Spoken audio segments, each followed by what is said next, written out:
कई दिनों के विहार के बाद गौतम बुद्ध मगध के राजधानी राजगृह से प्रस्थान करने वाले थे।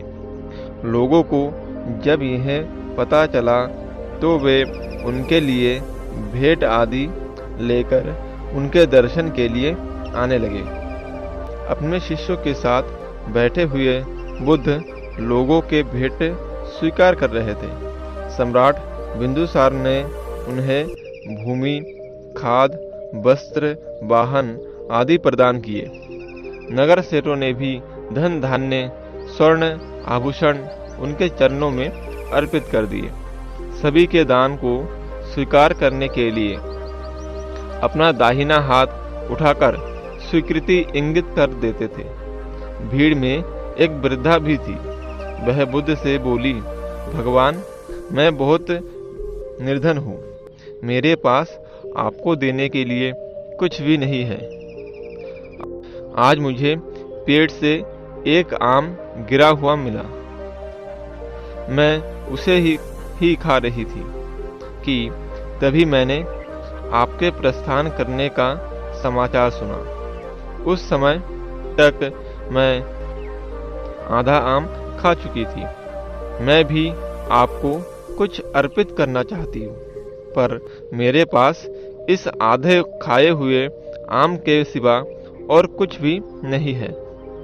इसे ही मैं आपको भेंट करना चाहती हूँ। कृपया मेरी भेंट स्वीकार करें। वहां उपस्थित अपार समुदाय राजा महाराजाओं और सेठों ने देखा कि भगवान बुद्ध अपने आसन से उठकर नीचे आए और उन्होंने दोनों हाथ फैलाकर वृद्धा का आधा आम स्वीकार कर लिया। सम्राट बिंबिसार ने चकित होकर बुद्ध से पूछा, भगवान, एक से बढ़कर एक अनुपम और बहुमूल्य उपहार केवल हाथ हिलाकर ही स्वीकार कर लिया, लेकिन इस बुढ़िया के जूठे आम को लेने के लिए आप आसन से नीचे उतर कर गए। इसमें ऐसी कौन सी विशेषता है?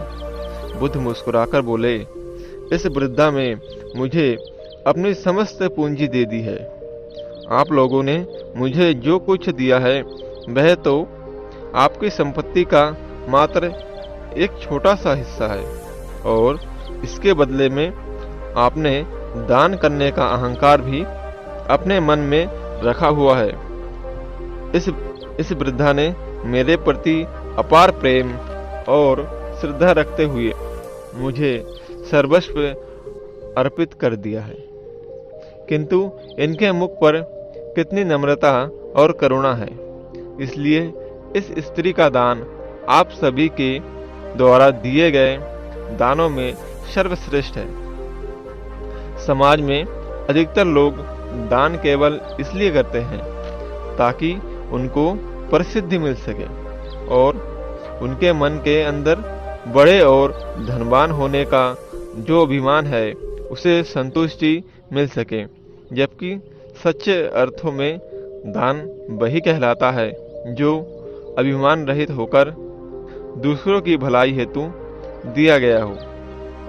जब इंसान के पास किसी एक चीज की कमी हो, लेकिन जरूरत पड़ने पर अगर वह इंसान अपनी उस वस्तु का भी एक हिस्सा दूसरे को मदद व परोपकार के लिए दान कर दे, तब उस दान का मूल्य कई गुना बढ़ जाता है, क्योंकि अतिरिक्त पड़ी वस्तुओं का बंटवारा दान नहीं कहलाता, जबकि वो वस्तुएं जिनकी आपको भी जरूरत है और वे आपके पास सीमित मात्रा में हैं, लेकिन तब भी आप उन्हें दूसरे के मदद के लिए प्रस्तुत कर देते हैं, तो आप सच्चे अर्थों में एक दानी व्यक्ति कहलाते हैं।